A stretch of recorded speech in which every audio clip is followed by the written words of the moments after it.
Hi foodies, I'm making a super quick meal. You guys know I don't call them breakfast or lunch or dinner because everything that I put on the plate, as long as it's balanced, it's a meal and it's going to be satiating. So it doesn't matter what you catalog it. So remember the quick hummus that we made yesterday? I'm here at my kitchen counter right now. So when you're at your kitchen counter, that's the best time to food prep. So a lot of people say, well, how much time do you spend food prepping? And do you separate a day to do food prepping? No, I don't. Whenever I'm on my kitchen counter, I see what I could very quickly food prep or start the food prep for, and then I get it done. Today, I'm going to show you. Before I make our quick little meal with the hummus, the white bean hummus that we made yesterday, I'm just going to put some chickpeas to soak. So I was trying to make the hummus yesterday, and I didn't have any canned chickpeas, so I don't have any cooked homemade chickpeas either. So I'm going to go ahead and soak these. And the great thing about these is I can use them for so many different applications and recipes. So I'm going to soak them on my kitchen counter, but I want to let you know, if you are soaking beans and you're cooking your own beans, make sure that you do these 3 steps to soak your beans. I do not soak small beans like lentils or adzukis or the red lentils or yellow lentils or green lentils. I do not soak those because they do not need to be soaked, because if not, they're just going to be mushy. But the big beans like the chickpeas and the black beans and the red kidney beans and the lima beans and those I do soak. So the 3 things that I do to soak them is I put a tiny little dash of baking soda, and I mean tiny, because this not only adds sodium, but it's also going to kind of soften them. So you want to make sure that you don't add too much baking soda, because you don't want them too soft.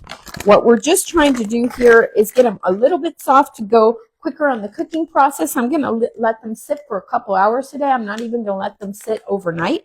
And then I cut 1 inch of kombu. And my kombu, and this one might not cut. Is it easy? Yep, it did. Okay.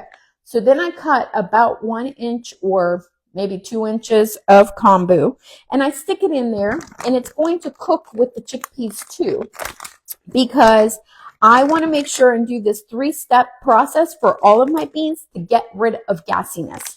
If you have gassiness with beans, this is why I don't love using canned beans, because if you make your own beans, you can control the gassiness. So then I take 5 to 7 fennel seeds, and I just put them in with my beans to soak. So I've got my kombu seaweed, my fennel seeds. My kombu seaweed I get on Amazon, but you can get it at the store. It's not the same thing as seaweed. You want to get kombu seaweed, and I leave it in here with the little dash of baking soda. So the 3 things that we put in here were fennel seeds, a tiny dash of baking soda, and I mean just a dash, and the kombu seaweed. Those 3 things are what I use to get rid of gases with beans, and it has been fantastic.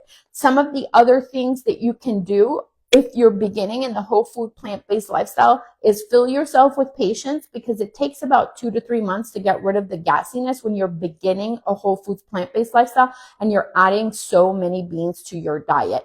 So one of the things that my sister had us do is we took over-the-counter Gas X and Beano, and we did that Jay did it for about 3 months. I only had to do it for about a month and a half to 2. And my body regulated quicker than his did. And now there's only certain beans that will get him and will get me.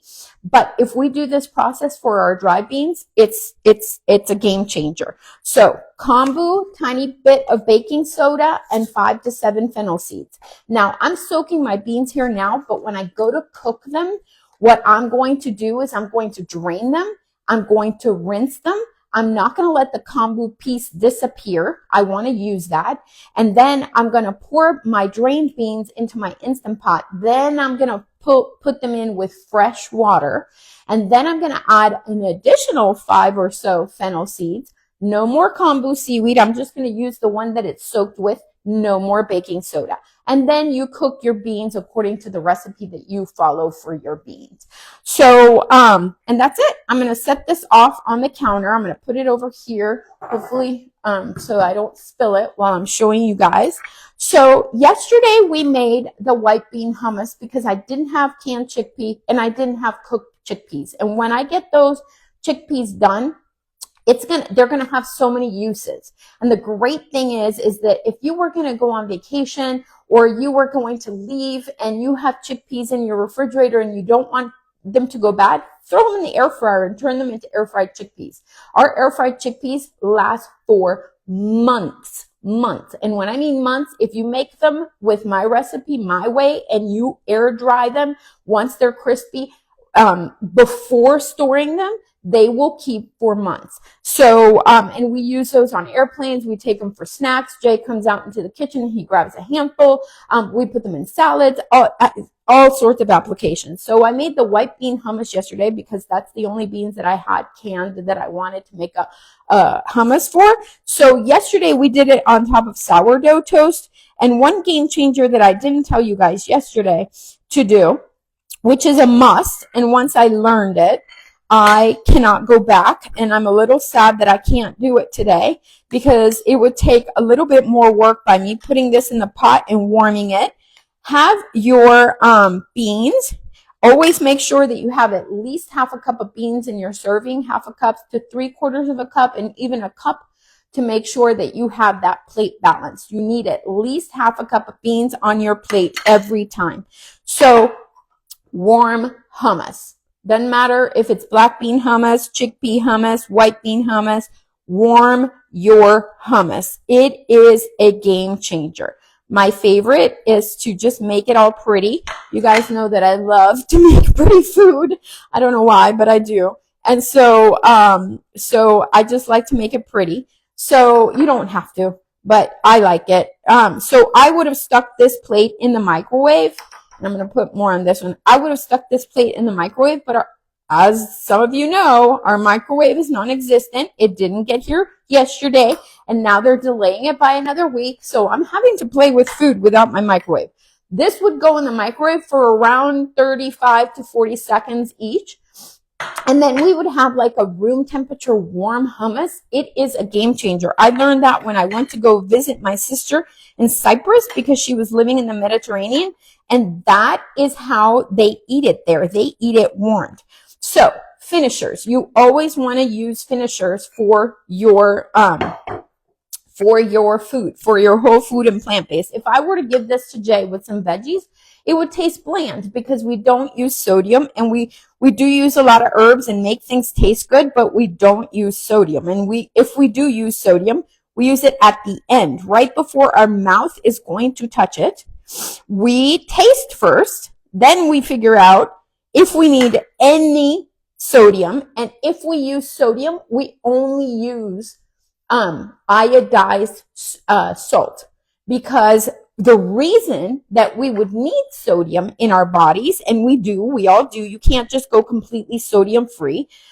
Even those of you that are curbing cardiac issues, you can't go completely sodium free, but you do have to be under the advisement of your doctor, and you have to ask them. I'm using one of my new balsamic vinegars, the one that I got at Sedona Divine that we're currently obsessed with because we go through obsessions, garlic and cilantro. So I'm putting it on both. So you want to use iodized sodium salt, iodized salt always, not the fancy salt, not any salt that you don't know has iodine in it, because all of our bodies need iodine, because if not, you can cause thyroid issues in your body. If you have too much sodium and if you have too little sodium, you can cause issues. So you want to make sure that if you're a sodium-free, whole food, plant-based lifestyle eater, that you are looking at that and testing yourself for that through your blood work, talking to your doctor about it. And if you have thyroid issues, or if you see that you're starting to have thyroid issues, that is something that might need to get addressed. So Another game changer, apples with hummus. It is delicious. Just trust me on this. Just trust me and just take a bite and you'll see the sweetness of the apple, the crispness of the apple, and the creamy hummus. It just is delicious. So we're having, like what I said, would be a meal, because I don't like to call it snack. It looks like a snack, but it's deceiving because it's a big portion of beans, and the beans are satiating. And I could also do a piece of Ezekiel bread, and I actually might, but I didn't pull it out. So I like to just go into my refrigerator and see what I have food prep. So I had carrots that were already washed and ready, because I saved myself the trouble and bought the ones that are already washed and ready. If I can save myself my shortcuts, I will. You guys, we're too busy to be, I already cook from scratch a lot, right? And in Whole Foods plant-based, we cook a lot from scratch. So I want to make sure. Jay loves cauliflower. I like cauliflower more cooked than raw, but I'm going to give it to him because he absolutely loves it. So I'm going to put it on his plate, and then the little baby tomatoes. And I'm probably going to give him a fork or something so he can manipulate the tomatoes and not get all dirty, because he's in meetings. He's been having back-to-back meetings since we got back from vacation. And then I'm going to just cut up a little bit of yellow squash. So you can use whatever veggies you have. And this is going to be a power-packed plate of food. And it's going to tide us over until our next meal. So if you've already, your meals, here we are at what? 4:45 in the afternoon. We have the oddest eating times.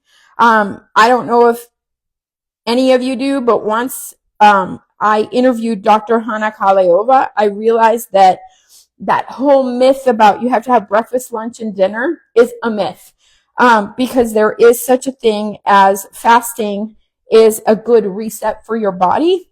So you don't have to follow the schedules that we've all been told all of our life, that it has to be breakfast, lunch, and dinner, and that you have to wake up and your eyes have to go directly to making your food. When I was at the Plant Strong retreat, they actually delayed us from having our first meal. And the first thing that they had us do was movement. We woke up and we went straight to our chosen movement activity for the day before touching food to our mouth. So we did, at my choice, every single day, and it was so delicious, was yoga. So I did yoga, and Rip Esselstyn was in my yoga class every single morning, and he would mountain bike to the yoga class because his little cottage cabin that he was in was farther away than ours. And so he buys himself a mountain bike when he's anywhere, and then he donates the mountain bike. So he used the mountain bike anywhere. Sometimes I would run into him when we were at the Plant Strong retreat somewhere. I was walking and he was mountain biking, and he would stop and talk to me on his bike. So movement before food in your mouth is the best thing that you can possibly do. I know some of you have to leave the house for work and it doesn't allow for time, but if you absolutely can, try to do that. It is a game changer. So I'm going to put some cucumbers in here. Jay already has cauliflower, but I like my cucumbers. So that is it. I'm done. So, well, no, I'm not done. I didn't do the other finishers. Okay, so I'm going to do a little bit of bagel seasoning, which is just sesame seeds and onion and garlic, dried onion and dried garlic. But this one has a little bit of sodium. I already know what the white bean hummus tastes like. I already made it yesterday. I tasted it. I'm the one that made it. So I know that this tiny little bit of added sodium is going to be good for it. So this is a black garlic that we absolutely love from Trader Joe's. We put it on everything. And it looks like black sesame seeds, but it's black garlic, and you can get it at Trader Joe's. My favorite ingredient that you saw me use yesterday, if you were here, this is cayenne pepper, but it's a special type of cayenne pepper. My favorite ingredient to put on top of hummus or a bean spread is sumac. You can get this at any grocery store nowadays. If not, you can get it at your local Middle Eastern store. Greeks, Lebanese, Turkish people use this. And You can also get it on Amazon. I get the big packs of it on Amazon. And then we have a wheel that one day I'll show you, but not today. We have a wheel on our dining table, and the wheel has all these little dollar store jars with these little wooden spoons, and each little jar has different herbs and condiments that we can put on our food. So once we plate our food and I make it all pretty and I get it all pretty and all laid out, Jay will step over to the wheel and he will put whatever condiments he wants on his. He tends to go for heat. I also have hot sauces on the wheel. It's one of these Lazy Susans, and it's got all my little jars on there, and the hot sauces are in the middle. And he will go to that wheel and he will hot sauce it up, and he will herb it up, and he will use black cumin and sumac and the black garlic. All this stuff is there. The little sesame seeds are there. All of it is there. We have cayenne pepper blends that are there. All of that is on our wheel. So that is how we finish our food. So just because you have a plate of food does not mean that you're done making your flavor bomb. You have to make it the way that you like it. That's why I always say that I can't tell people what to eat. I can only tell you what we do. And I can only give you the tools that you need to make your food delicious, because you might like it blander than I do. You might like sweeter. You might like spicier. Jay likes spicier. I'm on the sweeter side. I go for the sweeter vinegars. He goes for the pungent, more flavorful vinegars. He goes for the power-packed flavor. So you have to make it delicious for you. But that's what I love about whole food and plant-based. Before, when we were cooking, if he wanted steak, you know, I'm kind of subjected to eating steak because I was not going to cater to cooking and making me one thing and him and another and have this be a restaurant. But now it almost feels like a restaurant, because here's his plate and here's my plate, and they're different. And he can also dress it on the wheel differently, and I can dress it differently. So then we're both satisfied. All right. So I hope you guys are having a happy day. I don't know if you guys have any questions. Hi, Ellen. Thank you for joining. So if you guys have any questions, drop them off in the comments. I will post this so you guys can see how we do our beans. But just remember, dash of baking soda, 5 to 7 fennel seeds, and kombu seaweed. And if you don't have it, just get it on Amazon. It's pricey, but I only use 1 inch at a time. It comes like a big blob in here, like this, and I just rip little squares of it at a time. You don't need a lot of it. This has lasted me for months, and like I said, it's not the cheapest, but it is worth it for the gassiness in the tummy. Bye. Hope you're having a happy day.